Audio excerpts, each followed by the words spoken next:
This fact might surprise you about gold and silver. What am I talking about?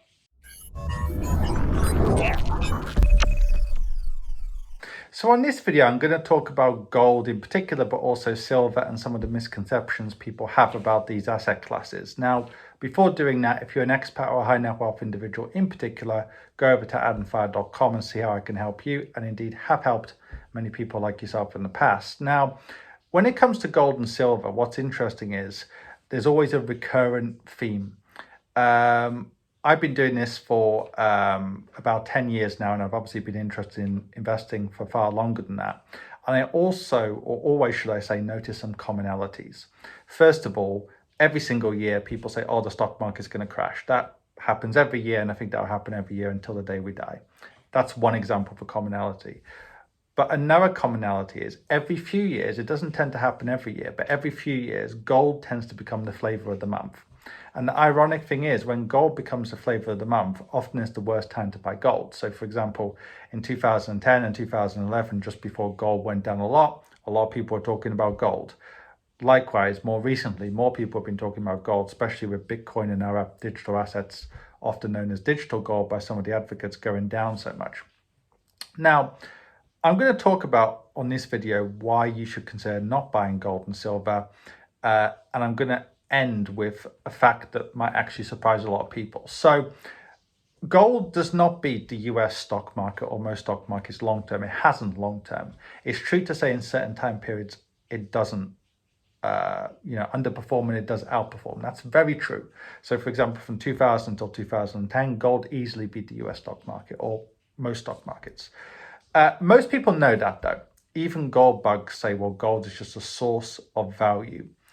So we can move on to other things about gold and silver.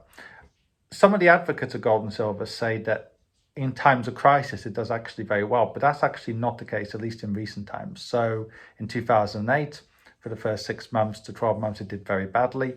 And in 2020 as well, in the first few months during COVID, it did pretty badly as well. So when people are feeling a little bit pessimistic, maybe gold can have somewhat of a safe haven value, but that's debatable. But when things are very bad and people are very pessimistic, they tend to go to the US dollar and US treasury bills, government bonds. But again, some people kind of know that now, even though the media keeps talking about gold being a safe haven. But one thing that might actually surprise people is that gold is actually much more volatile than the stock market, and silver is miles more volatile. So I'll give you an example. Since the early 1970s, US government bonds, if we take the short-term or intermediate-term bonds, have only been down 10% or more, adjusted for dividends being reinvested, on about 5 or 6 occasions. Now, you might say that sounds about right because bonds are known as quite low-risk investments. So it makes sense that only on 5 or 6 years since the early 70s they've gone down by more than 10% in a calendar year. But get this, the US stock market in those 50 years, let's say if we take the Dow Jones as an example, has only gone down on 10 occasions by more than 10% per year, adjusted for dividends being reinvested. So about 1 in 5 years maximum, something like that.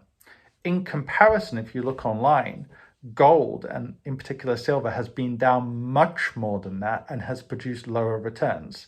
So let's say if one of your grandparents or great-grandparents would have bought gold 55 years ago, they would have got a lower return than the stock market and even bonds, but they would have got that lower return with higher volatility, which is quite incredible, right? So lower returns for, more risk in many ways, more volatility.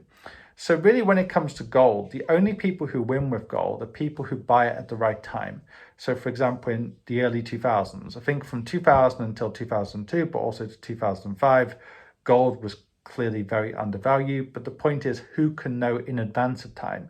You could say if gold falls from 1,800 to 300 tomorrow or next year, is quite obvious, but usually it's actually very hard to know when gold is undervalued. Likewise, silver can become very undervalued as well, but there's a lot of misconceptions about what these asset classes can do. What is the case and what is true is that they're uncorrelated returns. In other words, even though gold has performed very poorly against the stock market and even bonds ultra long term, gold can do well when the stock market and bonds do badly, or vice versa. So that's true. It's also true to say that gold is a source of value in certain regards. So, for example, the gold bugs, the advocates of gold, will say, well, if you buy a bar of gold or any kind of quantity of gold today and you hold it for 50 or 100 years, it will hold its value. It won't gain in value relative to inflation, but it will hold its value.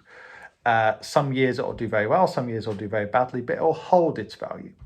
Now, that is very true. But the issue is, if you look at gold very long term, it has produced about 0% or 0.5% per year above inflation, compared to 6.7% or so for US stocks. But beyond that, just holding its value surely is not a good argument for holding it, because it's true to say that it has held its value for any kind of long period of time.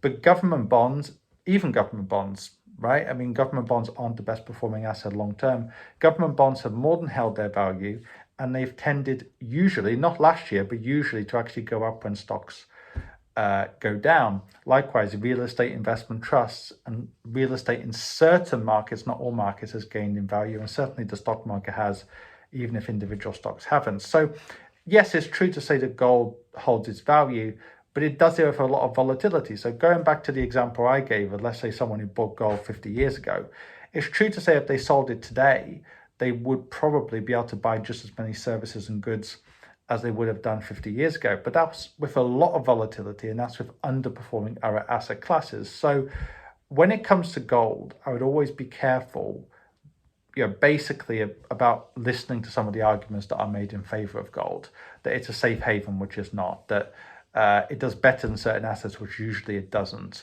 and all these kind of things.